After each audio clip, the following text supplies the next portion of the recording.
Hello, boys and girls, riders of all ages. Welcome back to the Wall of Interesting People. Back there on that wall is my dad when he got married, my aunt when she got married, my uncle Les, my cousin and my grandmother and grandfather, and my dad's brother. Interesting people who all lived great lives. But that's not where we're going today. We're going to do that one other day. Where we're going today is, given the fact that tomorrow being the day that it is, hold on, we got to have a Buddy update. Buddy dog, Buddy wants to go out. We're going to get to that in a minute. Buddy update.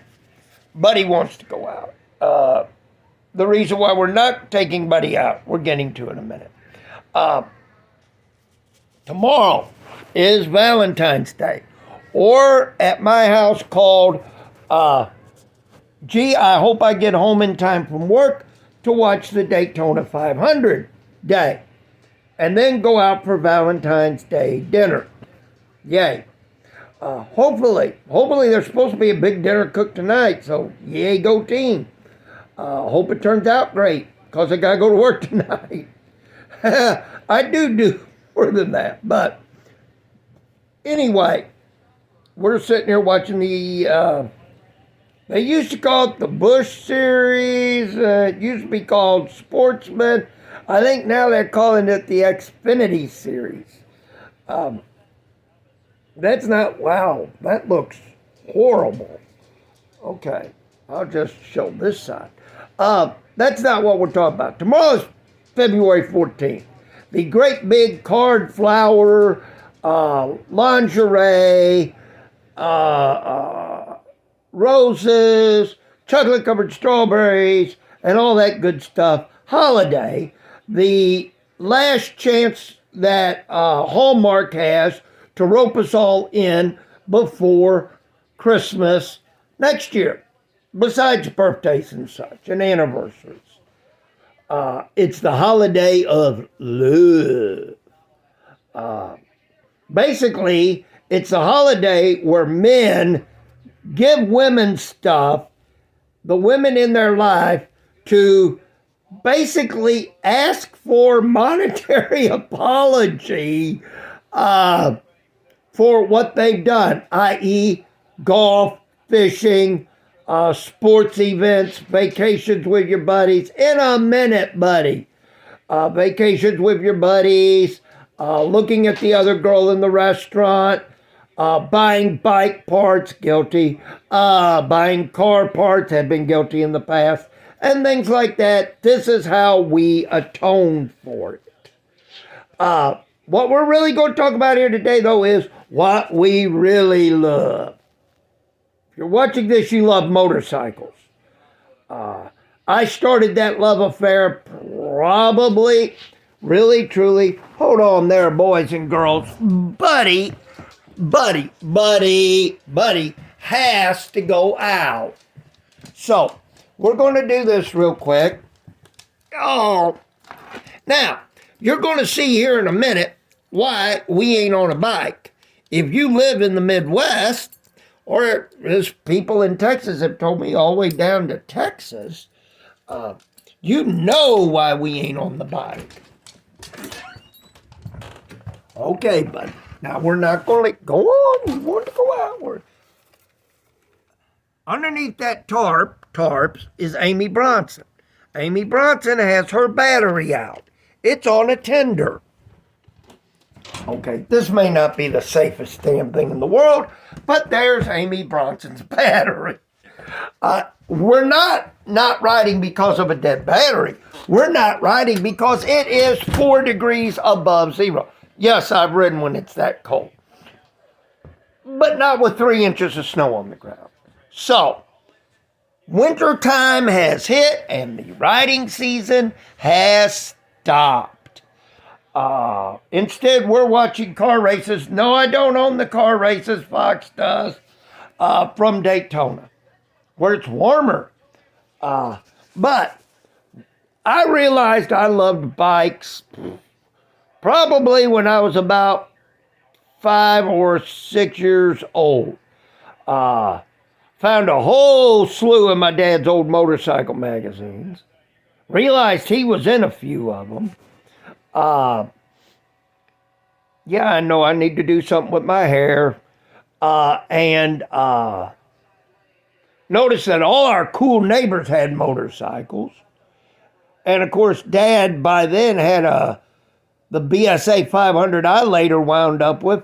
And also, somewhere down the road, he wound up with a Suzuki 250 two-stroke twin, a Hustler, and Scrambler model. He wasn't a big fan of Japanese motors, lesser of a fan of two-strokes, but he repaired it for a guy, and the guy never paid him or come back to get it. So Dad had it with no title, and he just wound up playing in the woods with it for a while, and then sold it to somebody who played in the woods with it for a while, and the bike lasted forever. But no, I found out I had the love of motorcycles young. And yeah, I had the hot rod phase and still would. I mean, I owned a couple of pretty cool hot rods, but the main focus has always been on bikes. They had a thing on Facebook, do you remember who you dated in high school? Yeah. Do you remember, did you get a class ring for your class? No. I bought a set of Tony Nakos. Tony's probably, I doubt he's watching this, but I hope I get his name right. I bought a set of Nakosa pipes off of him for a 500cc Kawasaki triple. That's what I did with my class ring money. I bought a set of pipes for a drag bike. And things like that. I spent enough money, I could have probably bought 2 or 3 really good houses and a couple of really cool cars on bikes. There's a couple of things I would change about it. I made a couple of really bad life decisions on these things. But in general, all right, that's driving me insane. I have always enjoyed motorcycles. Yes, I have a love affair with bikes. If you're watching this, you probably do too. You may not be able to pinpoint the moment, or you may be able to pinpoint the moment. I really can't go, that's it. But I can tell you that it was young. And my dad had a lot to do with it because my dad was the coolest person I knew and still is the coolest person I've ever known. It wasn't like Fonzie cool or anything. Dad was cooler than Fonzie because he worked 2 jobs. He ran his own business. He kept us supplied in food. He was a good uncle to my cousin after her dad passed away, unfortunately, because Uncle Les was a great guy. I loved Uncle Les all to pieces. And along with my other uncle, Uncle Ed. And those kind of things. But I'll quit moving this in a minute. And I can tell you this much, though, that I knew who I wanted to be like when I saw it.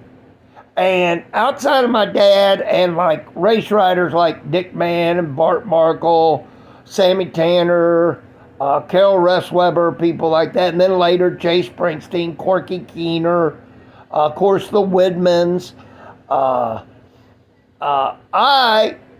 When Then Kane Bronson came on TV, I was like 8. I saw that and I'm like, yep, I want to be that. I want to be exactly that guy. I've been trying. Got a Sportster, call her Bronson.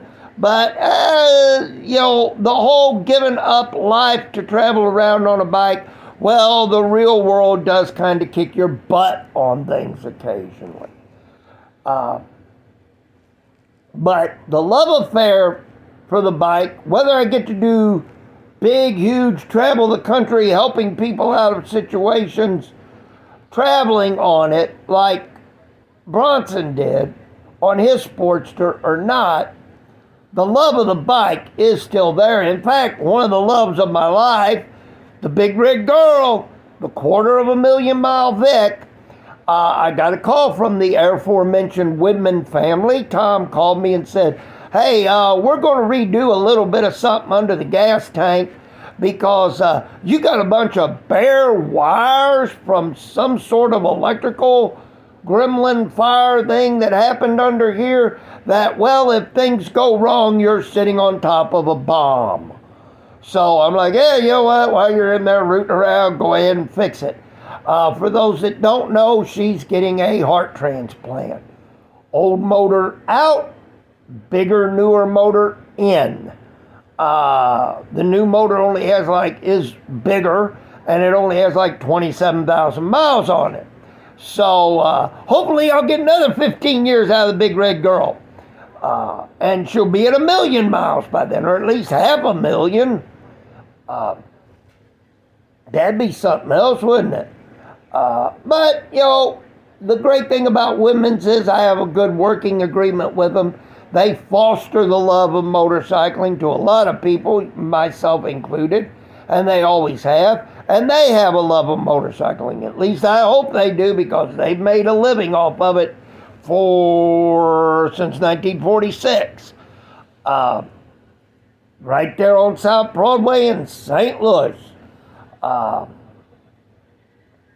And they call me and say, hey, look, we found this needs to be addressed, or it's a bad situation, or when we were taking this apart, this broke, we need to get a new one. And we can't find it, but we'll find it, it's going to cost X amount. Are you prepared for that? And I'll be like, yeah, you know what, look, just go ahead and get it. I'll make myself prepared for it. I mean, so there you go. Anyway, the love of motorcycling runs deep. The love of my family runs deep. The love of my Lord runs deeper than all. And his love for me obviously runs really deep. He puts up with me.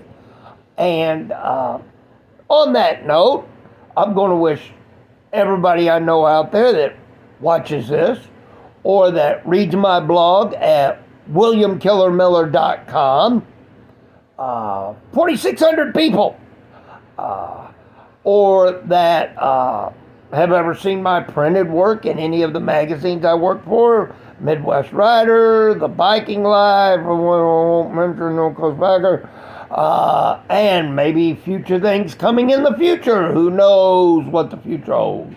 The shadow knows. No, that's who knows what evil lurks in the hearts of men. Gee, I wish he would include me in on what evil lurks in the hearts of women. At least a certain one before last year. But, I didn't listen to people's advice. Another really good woman's advice that told me, you know what, look, maybe we don't need her. But that was my choice, and it was a bad one. It bit me in the butt. And we won't make choices like that again. People won't let me, and they know who they are, and they also know who they are. And I hope everybody's staying safe, staying warm, because like I said before, showing you pictures of Amy Bronson, it's cold. So stay warm, stay focused, and remember, we're all going to get to go riding, hopefully soon. Bike Blessings in March 18th, and they are going to have it this year. So, I hope I got that date right. No, hold it. It's not March. Hell's Angels down in Springfield, Illinois. It's not Springfield, Illinois. That was stupid. The Perspective chapter in Springfield, Missouri is March 13th. And I want to say Freedom of Road Riders is in April. Yeah, that sounds more like it. I'll have dates when it gets closer. Anyway, peace, love, happiness. Happy Valentine's Day, everybody. And this is Killer with his weekly vlog. Eventually, we'll go riding with the YouTube and have a laptop where this all makes sense. Peace, love, and motorcycles. Killer out.